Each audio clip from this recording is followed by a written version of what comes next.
Assalamualaikum warahmatullahi wabarakatuh ya teman-teman, ketemu lagi di channel saya Maindut. Kali ini kita akan membahas tentang keadaan perumahan, dan perkenalkan di samping saya sudah ada Bapak Ihsan Sujanto di sini selaku ketua ya Pak ya, ketua paguyuban dari perumahan Gria Klumpit Asri. Ini Pak, langsung saja ke pembahasan ya Pak. Ini kan beberapa tahun terakhir ini kan sangat marak sekali Pak ya tentang perumahan. Banyak sekali di daerah manapun juga banyak sekali perumahan. Nah, saya yang mau tanyakan ini, perumahan ini Bapak, maaf sebelumnya, Bapak sudah berapa tahun di perumahan Pak?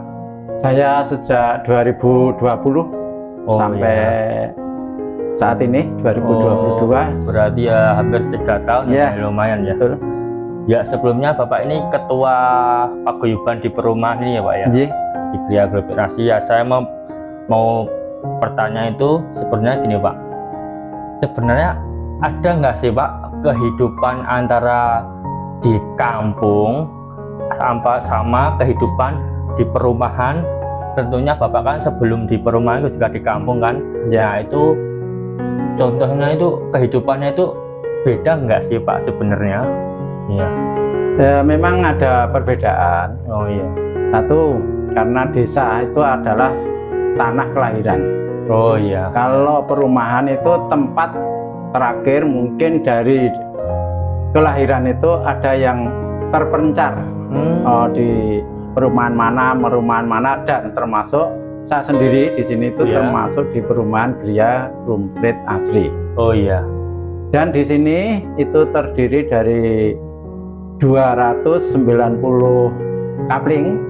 Jadi ada 290 rumah dan ada beberapa 6 atau 7 ruko yang di depan. Oh iya, berarti ini termasuk perumahan yang tipe subsidi ya Pak ya? Iya, ini subsidi. Tetapi ada juga sebagian itu tidak disubsidi, tetapi dengan dibayar kontrak. Bisa dites ya teman-teman. Ya, betul.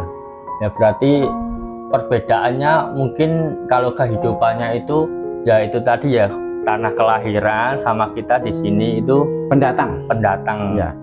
Oh, terus kita lanjut ya Pak ya. Di pertanyaan kedua itu masalah gini Pak, di perumahan ini kan sosialnya gimana, kerukunannya gimana antara sesama warga itu, seperti maksudnya gini loh Pak, kan banyak yang di kampung tuh perumahan itu gini mungkin sosialin kok acuh tak acuh. Itu tanggapan seperti itu sebenarnya iya apa enggak sih Pak?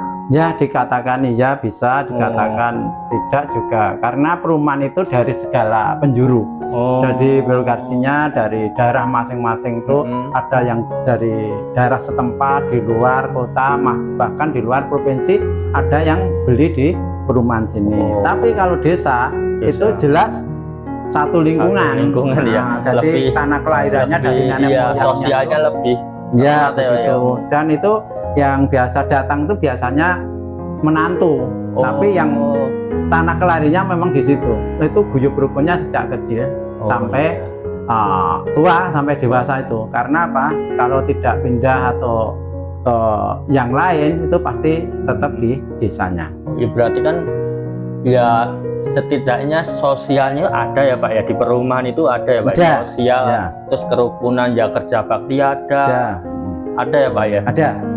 Memang itu diciptakan dari segala penjuru itu untuk kita bersatu, guyub, rukun, apapun bisa dimusyawarahkan. Oh iya, itu teman-teman. Dalam bentuk gotong royong. Oh iya itu.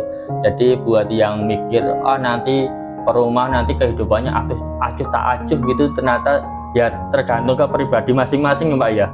Sebenarnya masih ada kok orang yang kayak sifatnya gotong royong, kerukunan itu masih ada ya Pak ya. Oh iya, memang kita ciptakan ke gotong royong, guyub rukun, jogo tonggo, bina lingkungan, dan termasuk nanti kerja bakti dan sebagainya. Itu selalu kita agendakan.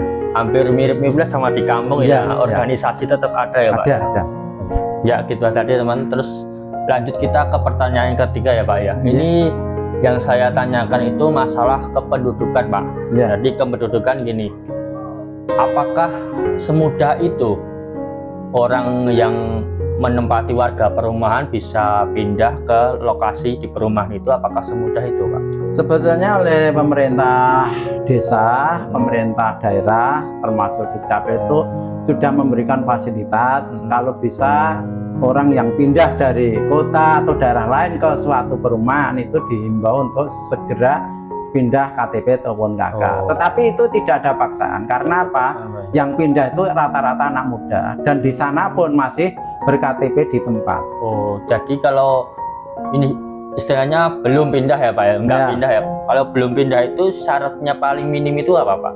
Ya kita bina lingkungan, kalau kita bisa ya domisili. Domisili itu ya teman-teman. Domisili. Ya domisili. Biar kita nanti penataannya itu mudah.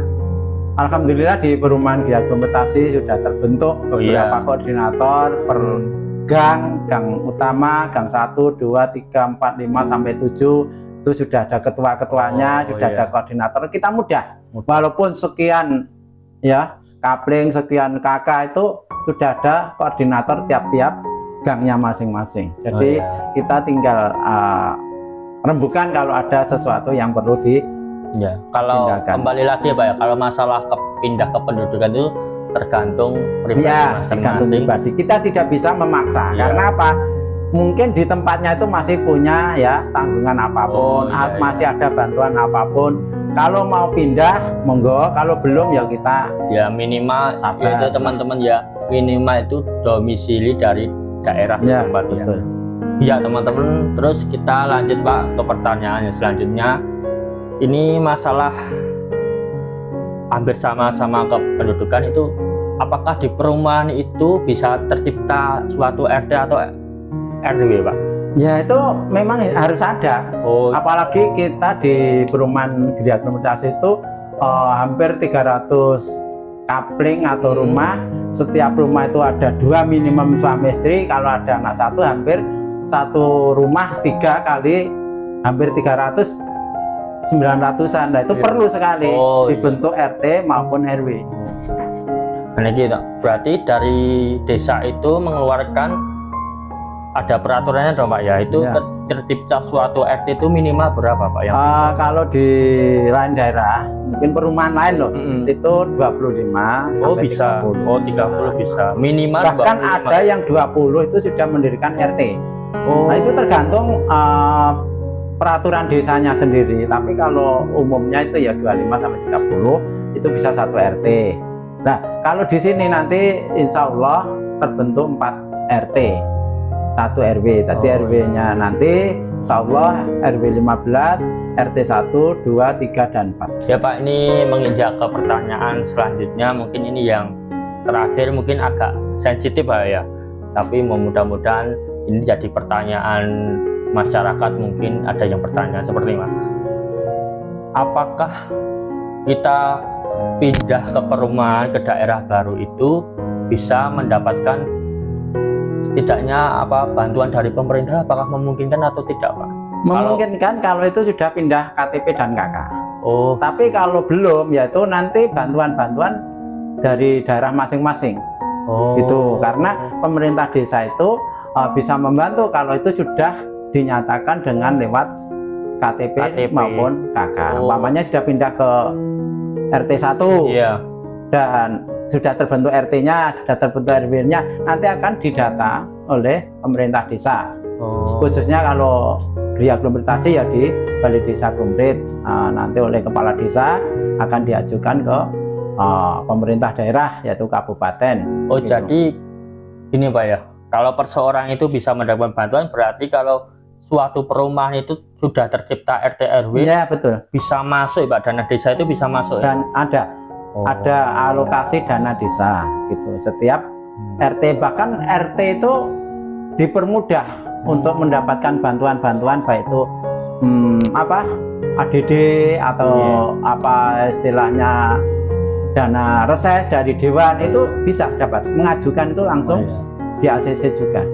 Ya udah Pak, ini mungkin seputar pertanyaan masyarakat di luar sana, tentang gimana sih kehidupan sebenarnya di perumahan. Oh ya teman-teman, ini termasuk perumahan yang subsidi ya teman-teman. Kita nggak bicara yang komersil yang sifatnya istilahnya 10 unit, 20 unit yang mewah-mewah itu Pak. Ini kita bicara yang perumahan subsidi, dan ini unitnya kebetulan di Gria Komplit AC ini banyak Pak ya. Berapa Pak? Gitu. Ya, yang jelas 298 itu pasti. Oh iya. Ukurannya juga sama semua. Oh iya. Iya teman-teman, itulah tadi teman-teman. Jadi kalau di sini saya nambahkan, yang dari sekian itu ada beberapa fasilitas. Salah satunya fasilitas umum atau fatsum. Nah, nanti ada fatsol, fasilitas sosial, tempat ibadah. Itu disediakan oleh pengembang untuk warga yang pindah ke Gria Komplit Asri. Oh iya, itu teman-teman ya. Itu tadi teman-teman, itu juga tergantung dari developernya Pak. Iya betul. Itu masalah fasilitas ada. Yang jelas teman-teman ya, itu kesimpulannya Pak ya, kalau perbedaan antara gotong royong itu tetap masih ada. Oh ada. Masih ada. Karena di daerahnya juga ada gotong royong. Nanti pindah sini juga ada gotong royong. Di sana ada guyub rukun, di sini juga ada guyub rukun. Di sana ada kerja bakti, di sini juga ada kerja bakti. Jadi sosial itu tetap dimanapun ada. Karena kita termasuk makhluk sosial. Ya, maksudnya kan banyak kan orang-orang dulu kan bertanya, wah nanti kehidupan di perumahan kayak gini berat kayak gini. Sebenarnya sama aja teman-teman, tergantung pribadi kita masing-masing membawa adaptasi ya Pak ya. Ya betul. Oh iya itu teman-teman ya, itulah tadi ngobrol-ngobrol sama ketua paguyuban atau RW di sini Pak ya. Ya sudah tadi bersama Pak Esa. Terima kasih Pak sudah terima kasih, mudah-mudahan ya Pak sehat sukses selalu Pak ya dan lancar ya, amin. Ya teman-teman, bye bye. Assalamualaikum warahmatullahi wabarakatuh.